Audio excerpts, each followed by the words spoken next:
Kamran academic classes में आपका स्वागत है। मैं कामरान अकमल। आज के इस वीडियो में जो हम डिस्कस करने जा रहे हैं वो ये है कि जामिया मिलिया इस्लामिया में 2016 में जो एमए हिस्ट्री का एंट्रेंस हुआ था, उसी को आंसर की को लेकर हम डिस्कस करेंगे, ताकि आपको एक व्यू पॉइंट बन जाए कि किस तरीके से एमसीक्यू ऑब्जेक्टिव क्वेश्चंस होते हैं, ताकि आप उसी लेवल की तैयारी कर सकें। और इसी के साथ साथ इस तरह के जितने भी वीडियोस है उसका पीडीएफ आप मेरे Telegram link Kamran academy classes से जाकर डाउनलोड कर सकते हैं, और उसका लिंक मैं डिस्क्रिप्शन बॉक्स में दे दूंगा।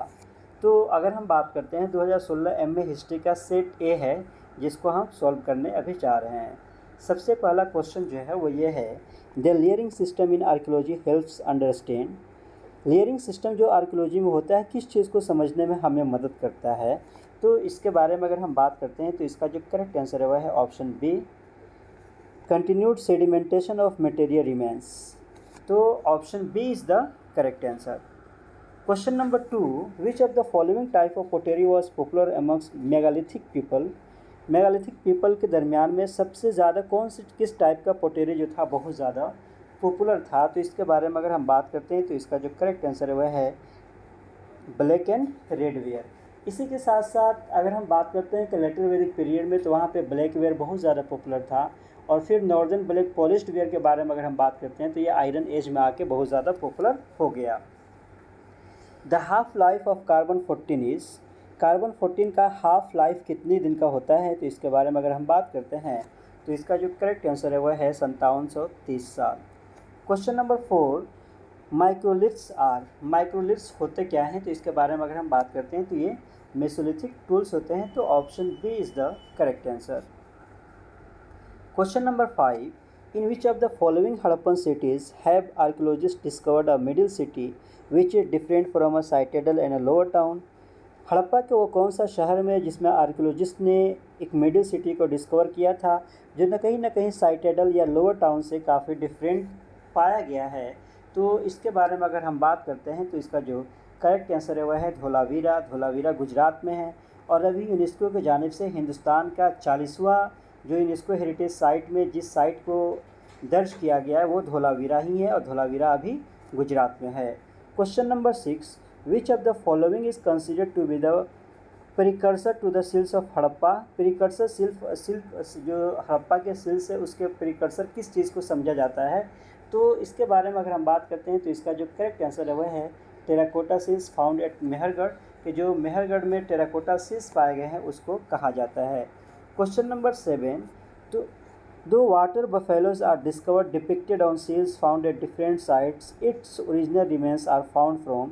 अगर आप हड़प्पन सिविलाइजेशन को पढ़ते हैं तो बहुत जगहों से वाटर बफेलोज को डिस्कवर किया गया है, लेकिन इसका जो ओरिजिनल रिमेन्स है उसको कहाँ पे पाया गया था, तो इसके बारे में अगर हम बात करते हैं कि दाइमाबाद वगैरह में पाया गया था, कोट डीजी में पाया गया था, और उसी के साथ साथ जो करेक्ट आंसर है जहाँ पे ओरिजिनल रिमेन्स पाया गया था वो कोट डीजी में पाया गया था। Question number 8, which weapons amongst the following was probably not used by the Indus valley civilisation. इसमें से कौन सा वो प्रोबेबली टूल्स है, वेपन्स है जिसको इंडस वैली सिविलाइजेशन के लोगों के ज़रिए से यूज़ नहीं किया जाता था, तो इसका जो करेक्ट आंसर हो जाएगा वह है arrow heads, spears, axes, swords, ये सब जो है यूज़ किया जाता था, और एरो हेड्स यूज़ नहीं किया जाता था। Question number 9, Agnimitra the second Sunga ruler was the hero of a book written by. Agnimitra जो सुंगा के सेकेंड रूलर होते हैं उनकी हीरोइक चीज़ें जो है किस किताब में लिखी गई है और किसने लिखा है, तो इसके बारे में अगर हम बात करते हैं वह है कालिदास, जिनको शेक्सपियर ऑफ इंडिया कहा जाता है, और कालिदास की किताब है मालविका अग्निमित्रम, उसी में उन्होंने अग्निमित्रा के बारे में बताया है। Question number 10, Amaravati school points to be period of transition between. Amaravati school जो है ट्रांजिशन माना जाता है किस किस स्कूल के दरमियान में, तो मुझे मोस्ट प्रोबेबली जो लगता है, I am not 100% sure but I am probably sure, Mathura school and Sarnath. Option A is the correct answer, but थोड़ा सा आप इसमें और गौर कर लीजिएगा कि एग्जैक्ट जो है अमरावती स्कूल जो है वो ट्रांजिशन बिटवीन किन दो पीरियड के दरमियान में एक ट्रांजिशन का माना जाता है। Question number 11, the city of Jaunpur was founded by. Jaunpur शहर को बसाने वाला कौन है, तो इसके बारे में अगर हम बात करते हैं तो इसका जो करेक्ट आंसर है वह है Firoz Shah Tughlaq. Question number 12, which of the following doesn't apply the reign of Alauddin Khalji, इसमें से कौन ऐसा है जो अलाउद्दीन खलजी के पीरियड में ये चीज़ नहीं किया गया था। तो इसके बारे में अगर हम बात करते हैं कि लैंड मेजरमेंट रेवेन्यू कलेक्शन के लिए किया गया था, एस्पियोनेज सिस्टम का भी सिस्टम था, कंट्रोल ओवर मुकद्दम भी था। एक काम जो नहीं किया गया था वह है option D. Question number 13, the Muslim victor who continued using coins with the image of female deity was, कि कौन सा मुसलमान बादशाह था जिसने एक फ़ीमेल डेटी को अपने सिक्कों पर कंटिन्यू इस्तेमाल करता रहा। तो इसके बारे में अगर हम बात करते हैं तो इसका जो करेक्ट आंसर है वह है Mohammad Ghori. Question number 14, which of the following musical instruments were introduce in India by the Turks, इसमें से कौन सा म्यूज़िकल इंस्ट्रूमेंट है जिसको तर्क के ज़रिए से हिंदुस्तान में इंट्रोड्यूस किया गया। तो इसके बारे में अगर हम बात करते हैं तो इसका जो करेक्ट आंसर है वह है option A, rabab and sarangi. Question number 15, what is the historical sequence of Delhi Sultanate, के दिल्ली सल्तनत का हिस्टोरिकल सिग्निफिकेंस क्या है। तो यहाँ पे अगर आप बात करते हैं तो इसमें चारों में कोई भी सीक्वेंस सही नहीं है, चारों के चारों यहाँ पे ऑप्शन गलत है, क्योंकि सबसे पहले जो आएगा गुलाम वंश है, फिर उसके बाद से खलजी है, फिर तुगलक है, फिर सैयद है और उसके बाद से सबसे लास्ट में लोधी है। तो यहाँ पे वो सीक्वेंस कहीं पे बन नहीं पा रहा है। तो इस हिसाब से अगर बात किया जाए तो ये ऑप्शन मेरे हिसाब से सही नहीं है, क्योंकि सबसे पहले गुलाम वंश, फिर खलजी, फिर उसके बाद से तुगलक, फिर उसके बाद से Syed and last one was Lodhi. Question number 16, who was in charge of religious officers, endowments and charity during the सल्तनत पीरियड, सल्तनत पीरियड में इन तमाम चीज़ों के चार्ज किनको दिया गया था, उनको क्या कहा जाता था। तो इसका जो करेक्ट आंसर है वह है option B, Sadrussudur. Question number 17, what was सुंदर, सुंदर क्या था। तो सुंदर के बारे में अगर हम बात करते हैं कि this was the taccavi loans advance by Mohammad bin Tughlaq, तो option A is the correct answer. Question number 18, which of the following are correctly matched, इसमें से कौन जो है करेक्टली मैच कर रहा है। तो इस तरीके से भी क्वेश्चन बहुत बार पूछे जाते हैं ताकि आपको थोड़ा सा घुमाने के लिए। तो यहाँ पे देखिए सबसे पहले अरेंज अगर हम देखेंगे कि निज़ाम शाही का जो था अहमदनगर, आदिल शाही बीजापुर, ये भी सही है। उसी के साथ साथ बरीद शाही का जो था अगर हम बात करते हैं कि वो बेदार में था, बिरार में नहीं था, तो ये गलत है। और इमाद शाही का जो था वो बिरार में था और कुतुब शाही का जो था वो गोलकोंडा में था। तो ये आपका सीक्वेंस हो जाएगा। तो यहाँ पर अगर हम देखेंगे कि निज़ाम शाही अहमदनगर, तो ए का यहाँ पे देखेंगे कहाँ पे आ रहा है। तो इस हिसाब से आपको वो सीक्वेंस को बैठाना है कि इसमें से कौन ऐसा जो है वो गलत हो रहा है। तो which of the following are correctly matched, तो निज़ाम शाही अहमदनगर, आदिल शाही बीजापुर और कुतुब शाही गोलकोंडा, ये तीनों मैच कर रहे हैं। और उसके अलावा थर्ड जो है वो मैच नहीं कर रहा है। तो इसमें जहाँ पे भी थर्ड नहीं है वो ऑप्शन सही हो जाएगा। तो वह है ऑप्शन सी, 1, 2 एंड 4। क्वेश्चन number 19, which was the most famous festival in the Vijayanagar empire, Vijayanagar empire में सबसे ज़्यादा फेमस फेस्टिवल किसको माना जाता था। तो इसके बारे में अगर हम बात करते हैं तो वह है महानवमी, वहाँ पे सबसे ज़्यादा धूमधाम से मनाया जाता था। इसके अलावा और अगर हम बात करते हैं कि वहाँ पे दीपावली भी मनाया जाता था, हम्पी फेस्टिवल भी मनाया जाता था, लेकिन महानवमी डब्बा भी बहुत ज़्यादा वहाँ का पॉपुलर है। तो Mahanavami is the correct answer. Question number 20, Krishnadeva Raya belongs to which dynasty, Krishnadeva Raya का एसोसिएशन किस वंश के साथ है, किस डायनेस्टी के साथ है। तो इसके बारे में अगर हम बात करते हैं तो इसका जो करेक्ट आंसर है वह है option D, Tuluva dynasty. Question number 21, the mausoleum of Rabia Durrani was built at, Rabia Durrani का मकबरा कहाँ पे बनाया गया था जो औरंगज़ेब की बीवी थी। तो इसके बारे में अगर हम बात करते हैं तो इसका जो करेक्ट आंसर है वह है option C, Aurangabad. Question number 22, who had the title of Shah Buland Iqbal, Shah Buland Iqbal title किनका रखा गया था। तो इसके बारे में अगर हम बात करते हैं तो इसका जो करेक्ट आंसर है वह है दारा शिकोह का। और दारा शिकोह को ये जो टाइटल देने वाले थे वो शाहजहाँ ने दिया था जो उनके फादर थे। Question number 23, in which of the following buildings the पित्रा ड्यूरा स्टाइल वाज यूज्ड, कौन सा बिल्डिंग है जिसमें पित्रा ड्यूरा स्टाइल को यूज़ किया गया था। तो इसका जो करेक्ट आंसर है वह है option A, Itimad-ud-Daulah tomb. Question number 24, who founded Calcutta in 1690, 1690 में कलकत्ता को किसने इस्टेब्लिश किया?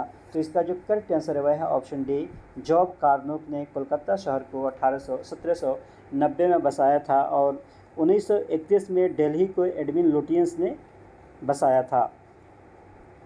क्वेश्चन नंबर डिज़ाइन किया था, जो दिल्ली का मॉडर्न स्ट्रक्चर है उसको डिज़ाइन करने वाले हर्बर्ट बेकर और उसी के साथ साथ एडविन लुटियंस है।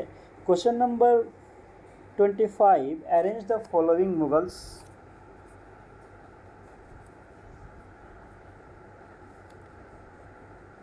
Arrange the following Mughal empires in the correct sequence of their rule. के जो मुगल एम्पायर है और ये सब के सब लेटर मुगल्स एम्पायर है, उनका करेक्ट सीक्वेंस क्या होगा?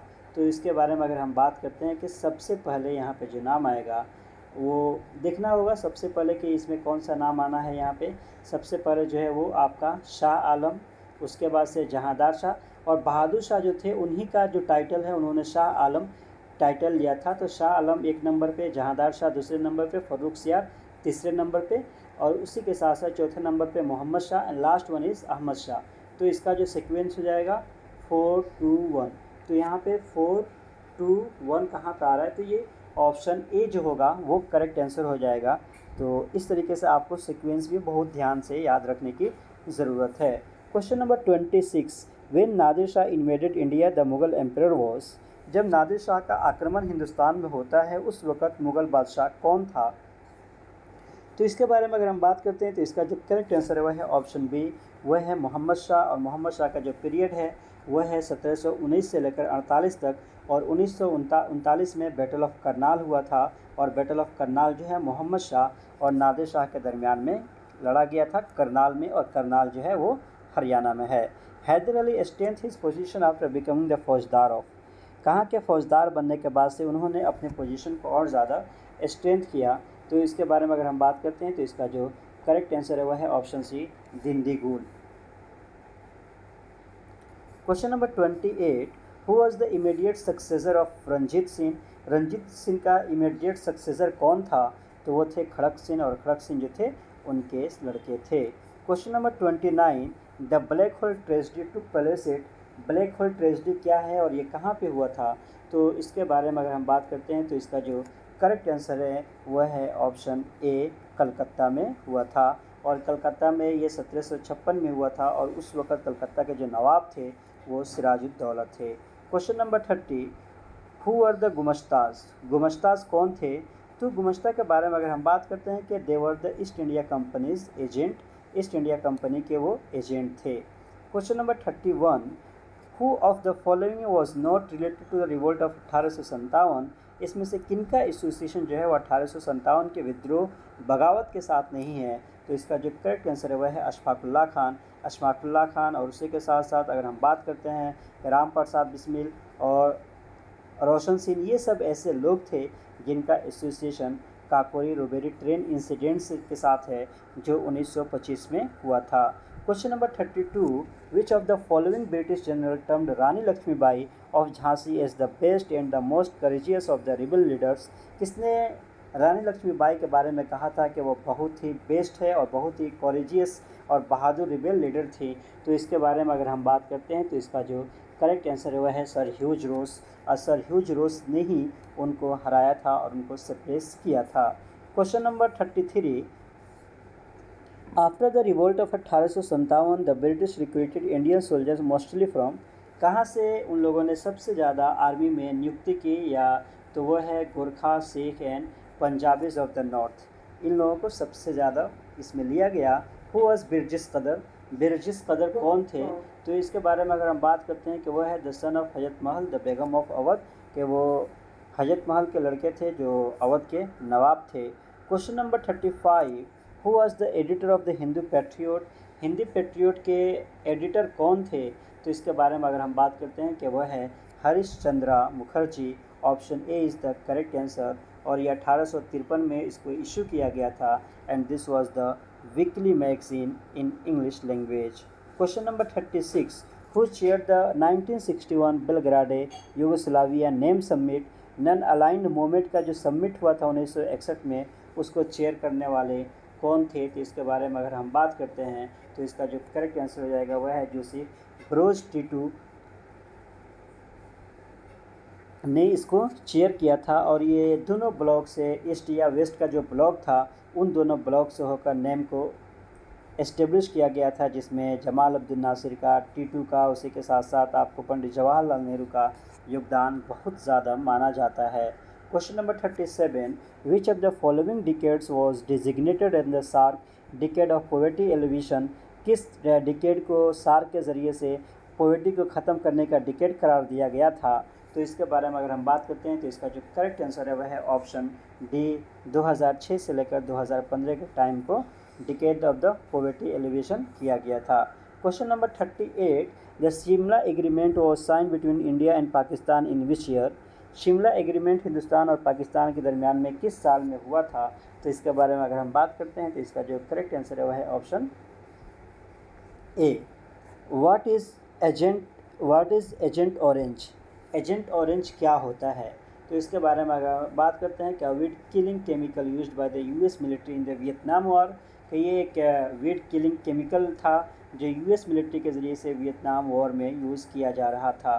Question number 40, Yom Kippur war was fought between which sides countries? किन दो कंट्रियों के दरमियान में योम किपर युद्ध का आयोजन किया गया था? तो इसके बारे में अगर हम बात करते हैं तो वह है Israel and Arab countries led by Egypt and Syria. तो ये है 40 इम्पोर्टेंट ऑब्जेक्टिव MCQs के फॉर्म में, जो आपके लिए बहुत ज़्यादा इम्पोर्टेंट है। और इसको देखने के बाद से आपको आइडिया लग जाएगा कि आपको किस तरीके से तैयारी करनी है, कैसे पढ़ना है। और उसके बाद से 6 साल का MCQs को अपलोड करने के बाद से मैं एक वीडियो में पूरा डिटेल में डिस्कस करेंगे क्या क्या वो सब्जेक्टिव टॉपिक है जहाँ पे आपको देखना है और बहुत ज़्यादा ख्याल करना है। और इसी के साथ साथ अगर आपको लगता है कि ये इन्फॉर्मेटिव वीडियो है तो आप मेरे वीडियो को लाइक एंड शेयर कर सकते हैं और अपने दोस्तों में भी शेयर कर सकते हैं। Once again thank you so much.